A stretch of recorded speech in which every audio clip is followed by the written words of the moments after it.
Good morning, everybody, and welcome to a very special edition of Joe's Wrestling Reviews. Well, I guess this time we're calling it the AEW Extra on the Joe Lee podcast. And yeah, we had some crazy news. I don't really do, I guess, like breaking news, and I was pretty much waiting for all the information to be gathered or all the information available today before making this video. But yeah, Cody has issued a statement that he is leaving All Elite Wrestling. Now, before we get into it, I do want to say that we're going to cover everything that is currently factual, on news articles, statements, and then we will get into the rumors part, because I don't want you guys watching right now to think that my opinions are facts or anything like that, or anyone else's opinions are facts. There's a lot of rumors being thrown around of what Cody Rhodes might do, so I don't really want to touch up on that until we finish up covering everything that has currently been said. So without further ado, we will get into it. So let's see. So this is the statement that was issued this morning. Completely unexpected from my part. I was pretty shocked that this was posted, and I'll read it. If it's not very visible, I'll probably throw it up on the screen right now, so you can read it more clearly as I narrate it. So Cody says, "I have loved my time at AEW. Amazing locker room, amazing fans, amazing people. The revolution was indeed televised, and I've been incredibly lucky to be part of it. First of all, I want to thank Tony Khan. He has taken the baton and run with it, and it was an honor to work for him and to know him on a professional level. He's a beautiful soul. Obviously need to thank my incredible wife and mother of baby girl, Brandy, for all her love, support throughout his journey together, and amazing relationships she fostered with Culture City and the American Heart Association. I also need to thank Nick and Matt Jackson. These two, whether they know it or not, took an undesired and not confident little cub and gifted me the confidence to become a leader of the pack. Kenneth Omega, obviously Kenny Omega, Chris Jericho, and Chicken." I don't know who he's referencing there. "We started the fire. I must thank Tim with Keith, M. Greg, W. Again, I don't know who those people are, and the amazing production crew who understood and captured the vision with such grace. I can't name everybody, but thank you to, he lists a couple of different people, Tony Schiavone, and the hardest worker in the game, QT Marshall, for propping me up and kicking me in the ass when I was running on fumes. I must thank all my kiddos, MJF, Jade, Sammy, Darby, Lee, Ricky, Tom, The Guns, Brock, Velvet, Nyla, Aubrey, Turner, Vanilla, Solo, Spears, Julia, Anna, Will, Wardlow, Sunny, Fuego 1, and of course Negative 1. While we're at it, give Jade the Cody Vader. I agree. And I also need to take a moment to thank the great partners of Warner Media, Brett, Sam, and the rest of the team. I have so many milestones and beautiful memories of this renaissance through sweat, blood, tears, literal fire, and all that. I left it all on the mat. Everything pales in comparison to the final contribution I was empowered to lead at the company, the community outreach team. In the most inward moments, your outward behavior and your ability to take fame, influence, and do something of value for the communities you visit, whether the cameras are on you or not, is the highest honor. I'm confident Amanda Huber will lead the department with style. I'm so proud of my creation and contributions and the items I supported and collaborated with such wonderful professionals. Thank you, fans. You all did the work. Let's live forever." Wow.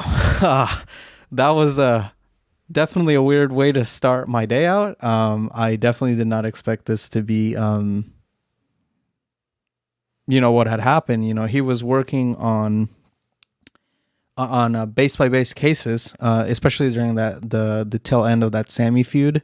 where he had been gone with COVID, and they were still paying him to be the TNT champ. And then they crowned the interim champ, and then they had the ladder match, and then he lost the ladder match. And I just thought, okay, they're just going to progress him to the next storyline, or they're going to use this storyline as a way to getting him like a new contract or something where he can challenge for AEW championship or something like that. But I guess not. Brandy also issued a statement. We will read it. Again, I'll throw it up if it's hard to read. Heartfelt thank you to every fan that has supported me in AEW. It was an honor to be the company's first chief brand officer. The thank you list is long, so I'll try not to wander. Thank you to the Culture City, Special Olympics Illinois, and the American Heart Association for allowing me to cultivate these amazing partnerships. Thank you to every AEW heel that helped me build a dream community of female fans. Thank you to every AEW wrestler and talent that worked hard to create a great locker room environment. Thank you to the production team, makeup, Streamstress. Thank you, Dusty, QT, Jerry Lynn, Leva Bates, for every ounce of energy and help and encourage you provided. Thank you to my husband for being that constant rock and partner every single day. Thank you to TNT, TBS, and the Warner Media for treating my family like your family. Thank you to Tony Khan for giving me this opportunity and platform. I move forward with my daughter and this quote in mind: we must take time to define our own path. Too quickly we can find that the world defining it is for us. Unknown. Also, I'll see you on the flippity flop. Michael Scott. And it's signed Brandy Rhodes. So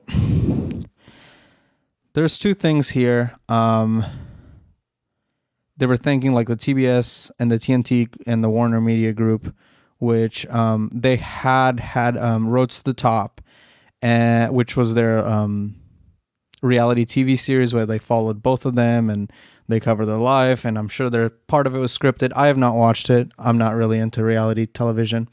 But I know there was a hit and that it even got approved for a second season. Whether this, encourages a second season or not, I'm not sure. But yeah, it was, again, because of those things, I thought that they were going to re-sign with AEW. I'm sure they can continue both those shows with Cody Rhodes still. And Brandy Rhodes, it just would be like a WWE production instead. So it's not that big of a deal as far as the end of those two. I'm sure that if you're a fan of any of those shows, you'll be fine. I'll see you on the flippity flop, that quote by Michael Scott. Now that is the part where the speculation starts. But we're going to cover everything else before we get to that. We have the statement made by All Elite Wrestling.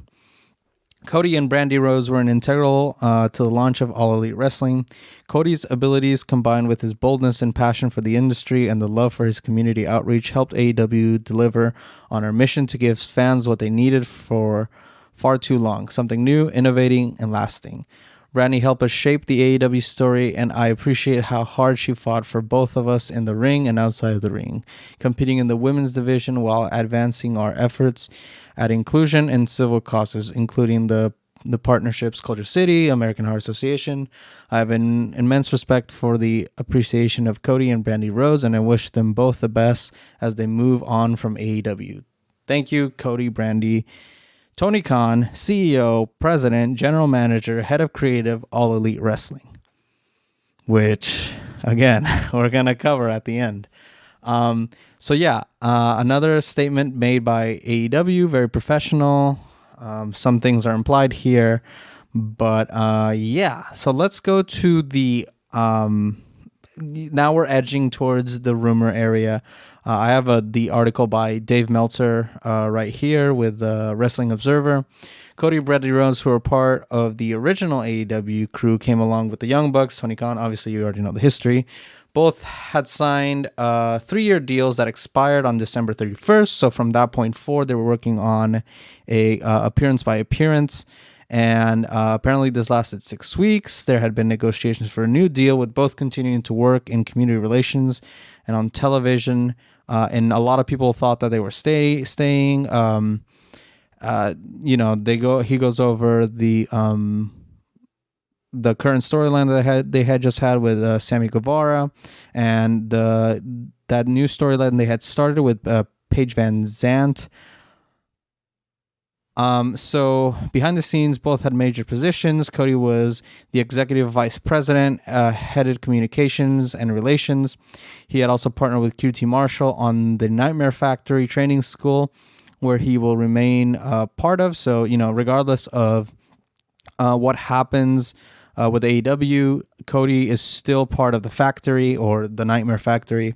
I'm not sure which one is which title is real. Is it Nightmare Factory or the Factory? But this implies that it's Nightmare Factory. Oh yeah, let me hop this because this article references that. So Dustin Rhodes actually tweeted, I love my brother Cody and I love my sister-in-law Brandy, but whatever they decide to do in their life, I 110% support them. I am sad that they're gone, but the train keeps on moving. LFG. And he had mentioned in a statement like right before, I'm not leaving. I like it here in AEW. So that was the statement before that one. And then Dustin, who is staying, has said that he's very happy in AEW. He's training wrestlers. And then he brings up the two shows. So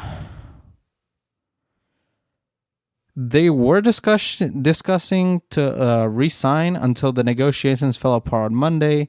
Most of the top people in AEW were not aware anything was up and figured Cody and Brandy were staying. Again, this company is very good at just keeping secrets, so it's not surprising that they were able to keep pretty much everything like under wraps. I mean, they did it with the John Hubert stuff, so not surprised. Several were surprised and didn't know anything until the day of, but one person did tell us he never thought it would have happened with the Cody Rhodes expiration. That person did actually know this was coming for a few weeks. I'm assuming he's implying the negotiations, otherwise there's a contradiction. For coming weeks and categorized it as unhappiness. Okay, so I'm assuming that they were talking about the debates that they were having back and forth. Even though everyone said that the EVPs were getting along the best way they have in a long time. And this is referencing an article that was posted, I think, 6 months ago. I think it was in September, where there was supposedly a rift between the Elite, Matt, Nick, Omega, and Cody, because of their creative differences. And this was around the time where Cody was in that like a go-go feud, where they had like the UK themed and the versus the Americans. And, that storyline didn't really go well either for people in the UK or people in the US, because on television, the UK people were being portrayed as the bad guys and, America was being portrayed as the good guys.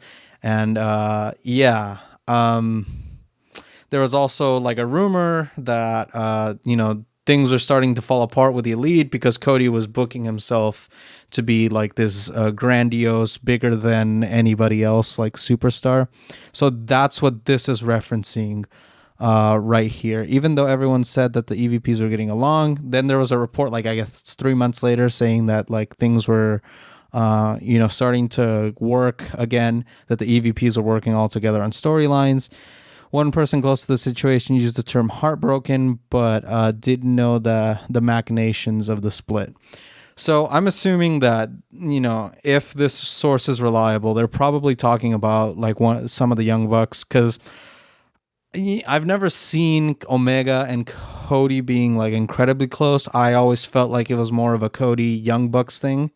So I'm assuming one of them is pretty upset, or it could be both of them. It could also be referencing another person. Again, these rumors are incredibly vague. So this part right here is just pure speculation. Take everything here with a grain of salt. Both have kept quiet on the talk and haven't spoken to anyone and are aware of regarding the split or what led to it. Until the split, Cody had acknowledged working without a contract, but gave the impression he was going to extend the deal. And this is true. Cody was going to different interviews saying that he was quite happy in AEW. He didn't outright say that he was going to resign again, which is what I guess led us to this point. But he said that to him, AEW felt like home, which now it's like a counter statement that he just made. So it's like, whoa, like something must have gone like really wrong. Brandy, who was the chief brand officer, had just enclosed a partnership deal a week earlier with the American Heart Association. Again, just going over some different accolades. And Amanda Hubert is probably going to be the next person to take over that, as she is, I think, employed with AEW now. As far as the story behind the story, there are tons of speculation right now. What we do know is that as of Monday morning, lawyers were involved working out the split with no contract. Both could go to WWE immediately. In WWE, okay, then again, speculation. There was a locker room talk that Cody was possibly coming in. Whether Brandy would come in and wrestle was unknown, but it was clear that she wanted to be a wrestler and made it clear after giving birth that she wanted to return to the ring. So this is backed up because I think Brandy Rhodes just recently tweeted at Becky Lynch something, and I was like, okay, whatever. So this is adding more fuel to the fire about them going to WWE, and honestly, I probably wouldn't be surprised. Khan said in the past that he had options on all the key talent for 2022. They're talking about the contract extensions. While we don't know if Rhodes' deals are different, the big key original deals for the Young Bucks, Chris Jericho, were all 3-year deals, meaning that they would end this year plus an option period. The Bucks and Jericho options were picked up and they are still with the company. Kenny Omega's first deal was 4 years, so that's not up yet. Jericho was the highest money deal in the company until CM Punk came in, and that was believed to have been the same level of money. So Chris Jericho and CM Punk are earning the same.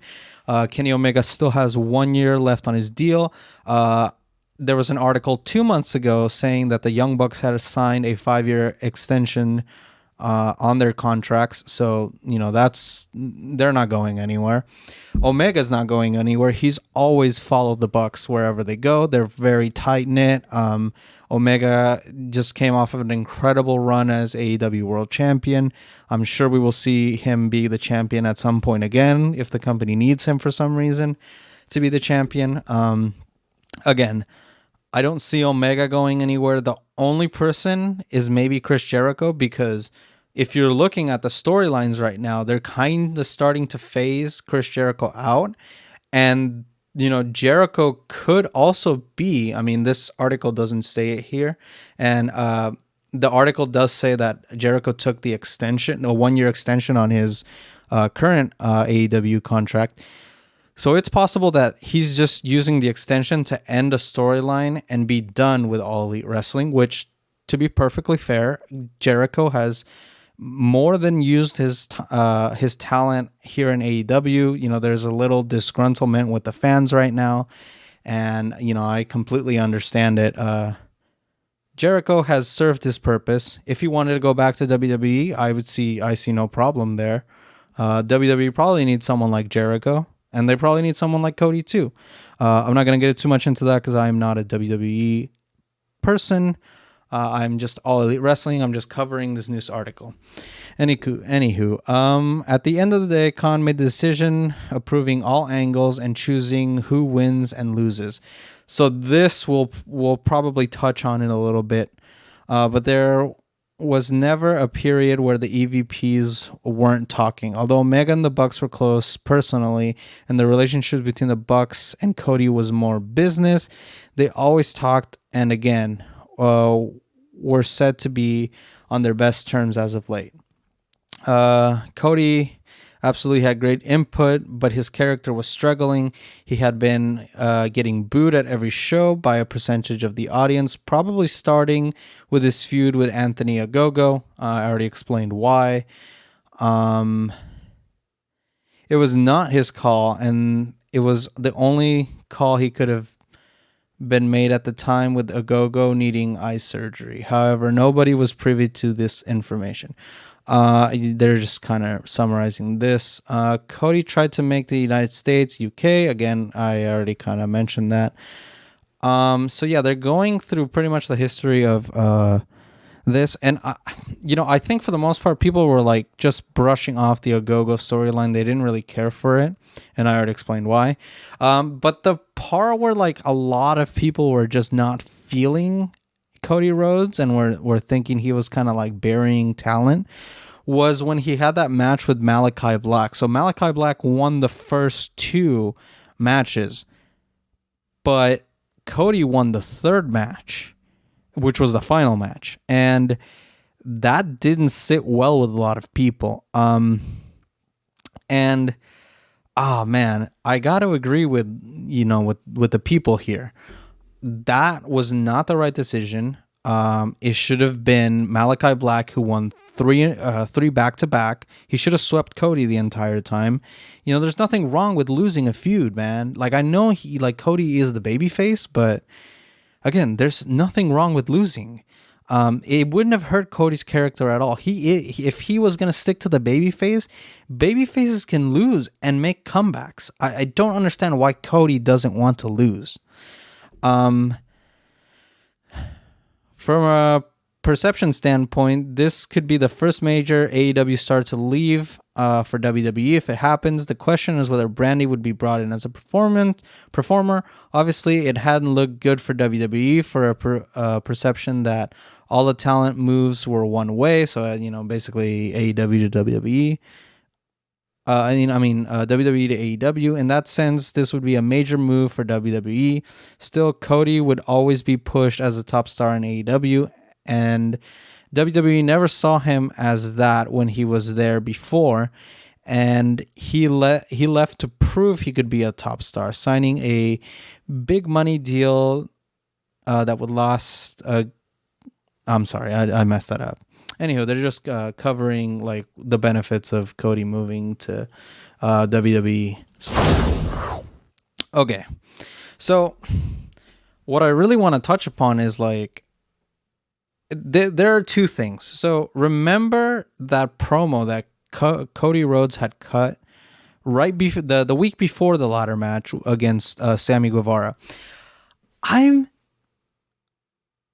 I'm kind of shocked that this happened, because if you take a look at that promo, he says he was the one waving the anti-corporate flag. He was just referencing WWE at that point. So for him to go back, it would look incredibly hypocritical for him to say, okay, well, I don't like WWE and I want to change the wrestling world. And, he did. He changed the wrestling world for sure. But to go back because there's rumors going on, and there was a report by Brian Alvarez, I believe, stating that TMZ put an article out saying that there was a fallout between Tony Khan and Cody Rhodes over creative decisions. Now, I wanted you to look at this. We're going to go back, actually. And I want to... Actually, we're not. I'm just going to throw it up on the screen again. And I'll try to highlight it. I'm not sure if I will. First, I want to thank Tony Khan. Okay, sure, he's coming off pretty nice here. He's taken the baton and run with it. So there was a lot of people hyper focusing on this one line, first line right here. But the thing is that Brandy Rhodes had also pretty much said the same thing in her statement. And if you look at the final statement by All Elite Wrestling, Tony Khan signs it. Well, not signs it, but it says Tony Khan, CEO, President, General Manager, Head of Creative, All Elite Wrestling. So he pretty much listed all the things that he is occupying as in All Elite Wrestling. So, obviously Head of Creative is probably the most important. If you remember, in WWE, in his WWE days, he left the company because he didn't have creative control of who he was. Now, to be fair, Cody wants to be the main event of everything going on. And that's been like pretty apparent to anyone who's watched Cody Rhodes. I mean, he has that entrance where he goes down the middle. No one's allowed to go down the middle or use that. Like MJF just used it last week. But other than that, it's never been used for anything else. He has the smoke. He has the mirrors. He has the prelude to his theme song. His theme song is about, all these different like wrestling royalties. I guess like a couple weeks ago, he explained that that actually doesn't refer to his family. It refers to the fans. Anywho, I'm just kind of like listing the different things as of like why Cody Rhodes is kind of like over in his head as like the biggest star in the company. To be fair, he's very good at wrestling. He's very good on the mic. That doesn't mean you should have creative control. Remember when the EVPs had creative control over what to do? We got the Nightmare Collective. I think it was like week 4 of AEW. It was one of the worst ideas ever. Every time that Brandy Rhodes is out there, it's bad. Like, no offense to like Brandy or Cody, but it's always been bad. Every time she goes out there, she gets booed. Look at the last segment she was in. There were STUF chants for Brandy Rhodes. And Dan Lambert he got a pop when he came out. Like, dude, Dan Lambert gets booed against every other person. If you're coming out there to try to get Brandy over and Dan Lambert comes out and gets cheered, you're doing something wrong.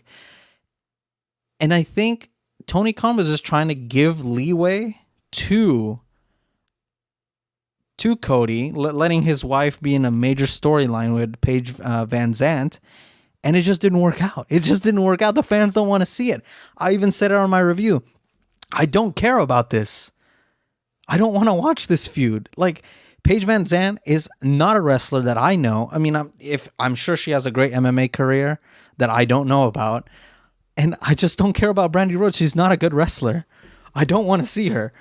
And I think the sentiment is shared by a lot of fans the same way. People don't want to see Brandy Rhodes. And people want to see Cody Rhodes, but he refused to turn heel. He went 3 to 5 months refusing to turn heel when everybody and their mothers was booing him.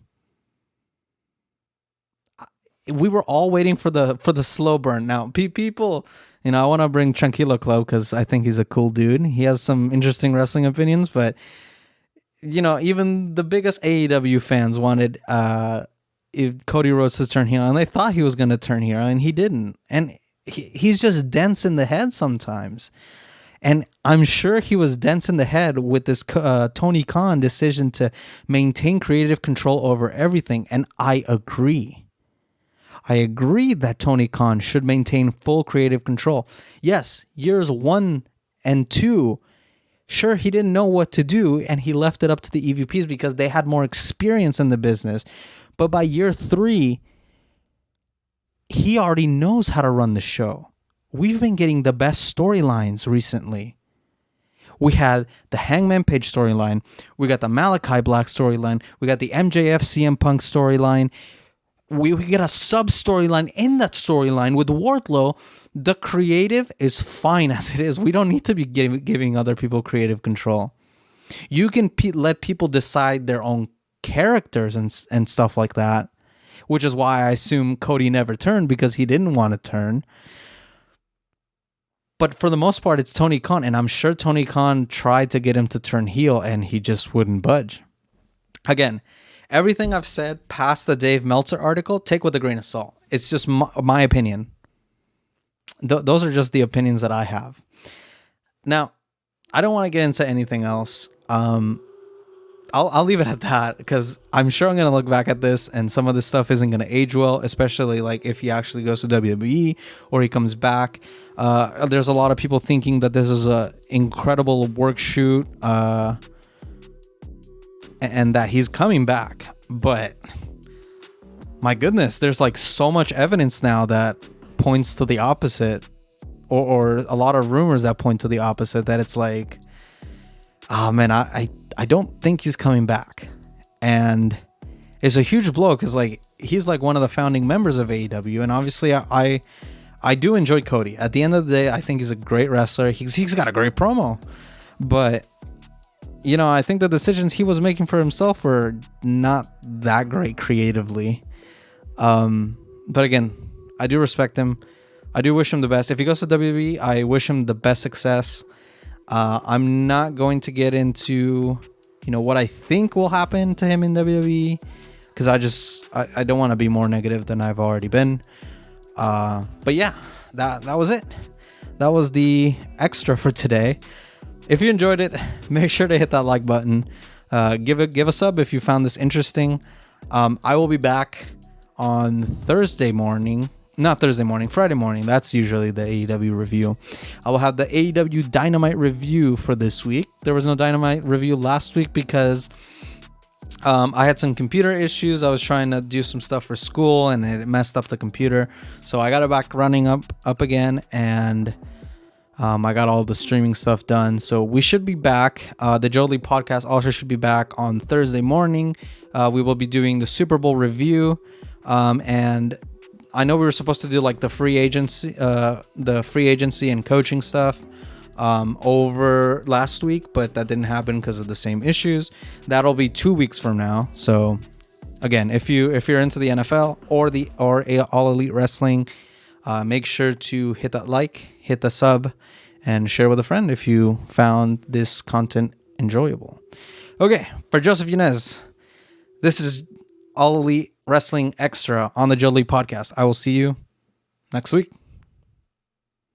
Later.